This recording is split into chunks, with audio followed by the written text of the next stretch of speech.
Hi everybody, David Meade here. I have been a huge advocate of not only live but hybrid and in-person events over the course of the last number of years. So I am so excited to be joining with my friends at Visit Belfast to show you what this incredible city has to offer and why you should make this the next venue for your event. Now Debs, the head of business tourism at Visit Belfast, is a little bit more nimble on the bike than me. So Debs, it's over to you. Hi, I'm here in Belfast Titanic Quarter and I brought some colleagues from Switch New Media to help me with our tour. The Titanic Quarter is home to Belfast's maritime past, and over there we've got the paint halls where HBO's blockbuster Game of Thrones was filmed. There's so much to show off in the city, but today we thought we'd start at Titanic Belfast.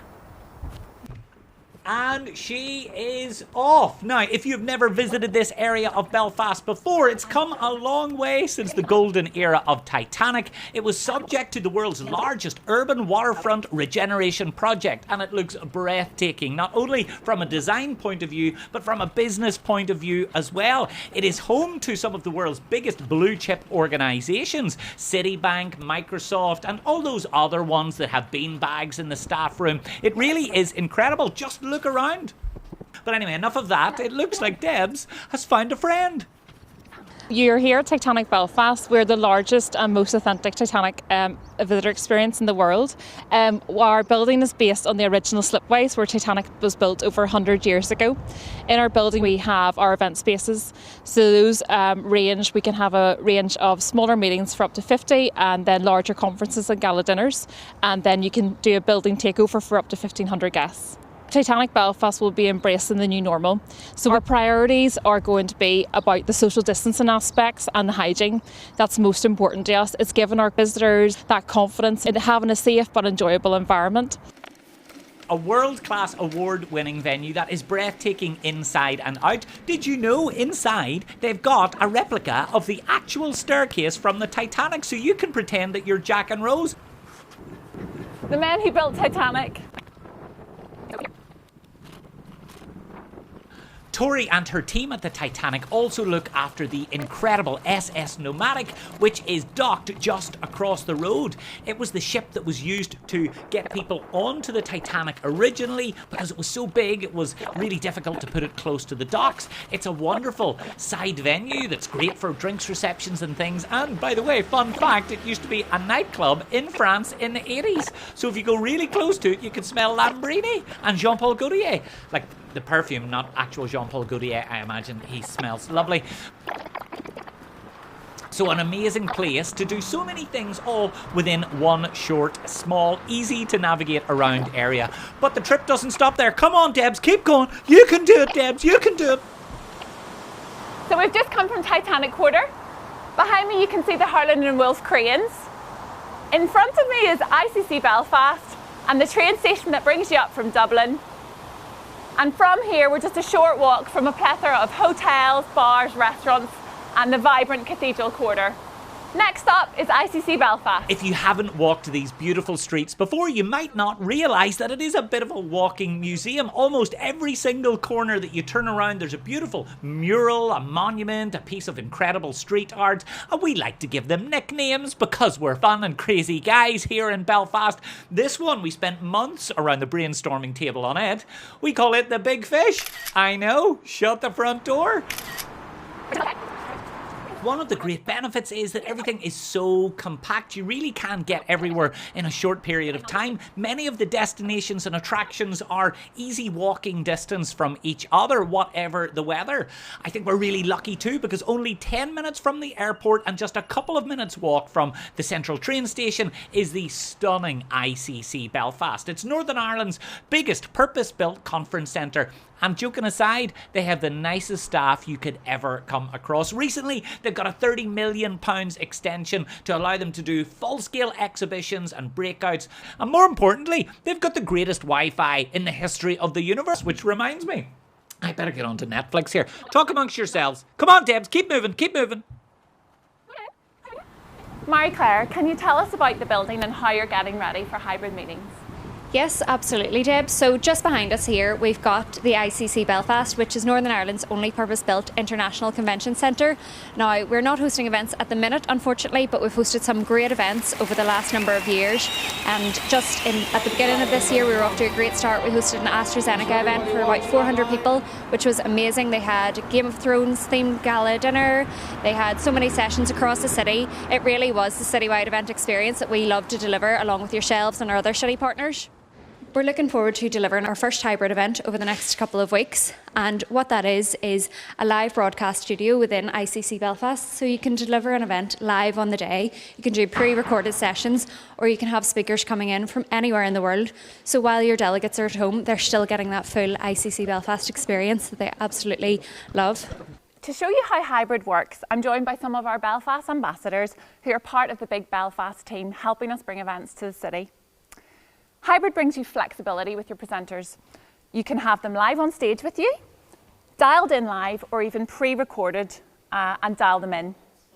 So the first speaker in my mini conference is pre-recorded. I asked Professor Tara Moore, Professor of Personalised Medicine at Ulster University, to tell us how important meetings and conferences are going to be for researchers in the post-COVID world, and how Belfast and Ulster University are playing its part in the fight against the virus. Let's play the clip. Belfast as a region is ideally placed for business tourism, and we welcome conferences to facilitate knowledge exchange and develop innovations between academics and businesses globally. Ulster University works with more businesses each year than any other university across the island of Ireland.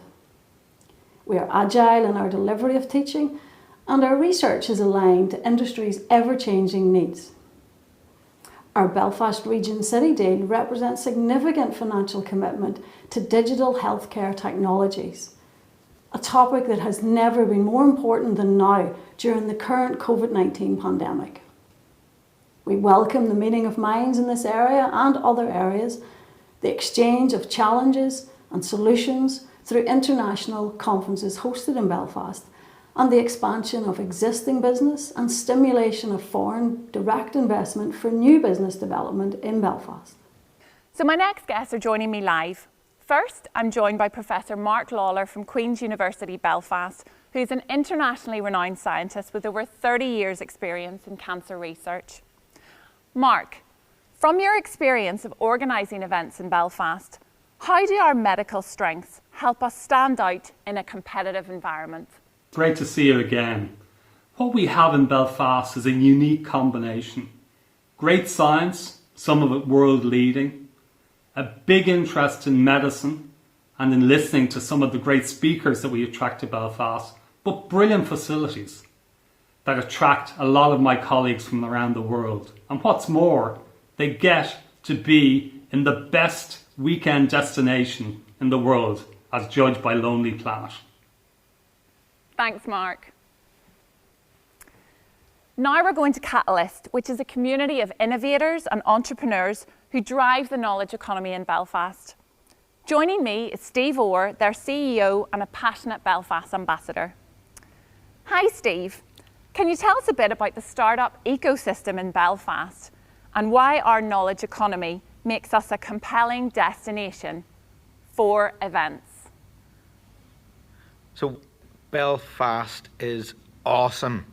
So we've been the second fastest growing knowledge economy in the UK for years now, and we have one of the most vibrant startup scenes.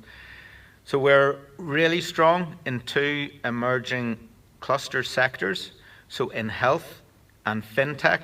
Now what we're doing is we're leveraging our real strengths here in artificial intelligence and cybersecurity to grow those into the industries of tomorrow. Now, the main thing about why we're so good is because of the collaboration that exists between industry, startups, big companies. We've got some massive ones even located here at Catalyst, some of the world's biggest technology companies, but it's the partnership with the city government as well. So come here, we'd love to see you and we'd love to collaborate with you. Thank you, Steve, and to all of my guests for their input and their drive to share Belfast knowledge with the world. Now, like every good conference, it's time to hit the town, and I'm heading to Cathedral Quarter. as Steve has mentioned, and he's absolutely right, in Belfast we are big on collaboration. It's such a small business community that we work side by side. It's part of the DNA of who we are. Visit Belfast work alongside a complex array of ambassadors from all different fields, alongside 500 partner organisations, including accommodation, event suppliers, transport, tour operators, experts in their field that help make your event genuinely incredible. So it doesn't matter what your idea is or what your theme is, we will work together to make sure that it is a good fit for you. If our history in Belfast has taught us anything, it's that things are better when we work together. Now come on, let's see where Debs is off to next. Next up is the vibrant Cathedral Quarter. It's an incredibly colourful place full of modern art and street art, and it's a perfect spot for some really cool Instagram snaps if, like me, you're down with the kids. It's also the area where tons of our international events host their pre or post event networking. There are a real hodgepodge of incredible bars, restaurants, really striking venues that are memorable and can be booked out just for you and your people. You'll always find some breathtaking live music there as well. I'd love to tell you that the night you'll have down there in the Cathedral Quarter will be unforgettable, but I'll be honest, I've been there a lot and I don't remember many of those nights. So Belfast has a few incredible gems, and the Dark Horse Bar is one of them. You can book it out for your delegates, for your stakeholders, for people who are visiting the city. If you look around the courtyard as well, there's lots of famous faces from Belfast past and present. It is such a beautiful atmospheric spot, but the Cathedral Quarter is a warren of incredible venues. So we've got Jamie Dornan. From the modern to the cool to the traditional to the downright crazy and fun. Richard Dormer, legend. There is one man that is known as the king of the Cathedral Quarter. That is Mr. Willie Jack. He owns most of the venues in the area, and if you speak to him nicely, he might even organise your very own private lock-in for your conference. So get in touch with him. He'll make sure that you get sorted out, I promise. I have to make mention of the restaurants. It's extraordinary the amount of talent that we have inside Northern Ireland, and right in this area it's a real hodgepodge of weird and wonderful restaurants that use local talent, local food, local suppliers, and they will take your breath away. With hundreds of local independent restaurants dotted around the city, and leading chefs like Niall McKenna and Michael Dean leading the way. So Niall, what makes Northern Ireland's hospitality and food offering so special? To me, it sounds really weird, but it is the people, it's the suppliers, and to me, it's the motivation we have within the city. You know, where we've been in the past, we've jumped on so far, and just the quality, like from Ox to Muddlers to Shoe. Restaurants been going for quite a while, and they just keep on getting better and better, especially within Hatskis and James Street. You know, we'll just keep on pushing it forward and pushing our suppliers as well, because no matter what, everything's only a couple of miles from the sea or to your local farmer, so nothing's travelling. You're getting the best quality product, and it's on your doorstep. And Niall is absolutely right when he talks about that local larder. It benefits our venues as well, because so many incredible local providers are able to provide breathtaking food no matter what venue you choose for your event. The catering teams are always proud to show off the incredible dishes that we have right here on our own doorstep. And that's a big tick for your sustainability objectives as well. Did you know that you can have a Michelin star meal in Belfast for under £40? Come on over here, for goodness sake. I'll take it myself. I mean, we'll go splitsies, obviously. I'm not made of money. Come on, Debs, you're doing really well. Think of all the calories you're burning. Debs has now made it all the way to the shopping district just around City Hall. It's a beautiful building, you know, and it's incredibly spectacular on the inside as well. And I have it on good authority that the Lord Mayor is so pleased to have international and national events come to see us here in Belfast that they're always up for hosting a very posh do if you're feeling very fancy and la-di-da. So why not get your delegates to bring a frock? So this grand building behind me is City Hall, and not only is it the centre of Belfast, but it marks the end of our tour today. Association conferences can host gala dinners and drinks receptions in the opulent spaces of City Hall, and we can even invite the Lord Mayor to officially welcome your delegates to the city of Belfast. And of course, the Visit Belfast team are right across the road, ready and willing to help with any queries or questions you might have. If you know anything about the team at Visit Belfast, you'll know that they're a talented bunch, and when they're not busy cruising around the city on our Belfast bikes, they're working really hard today with our entire partner network to make sure that Belfast is safe to visit whenever it is appropriate again to do so. Belfast is a resilient city. We're innovative and we're creative, and we're adapting every single element of our event operations to make sure that we have measures in place to handle whatever the new normal tends to be in the future. And I know that we'll be able to welcome you in a way that is not only safe, but also friendly, engaging, exciting, and fun too. So we only got to show you a fraction of what Belfast can offer. We didn't get to go into the hotels, the restaurants, or the rest of the venues, but the Visit Belfast team are here to be your local partners on the ground, and we look forward to welcoming you very soon. Well done, Debs, on an incredible expedition across our beautiful, compact and easy to get around city. Folks, we want to thank you so much for taking some time to learn about what we have to offer here in Belfast. I'm sure you can see that there is so much more that we could have shown you if we had time, but we cannot wait to have the opportunity to welcome you to come and see us here again. I promise you, we will have a pint and a plenary sitting ready for you. It's over to you.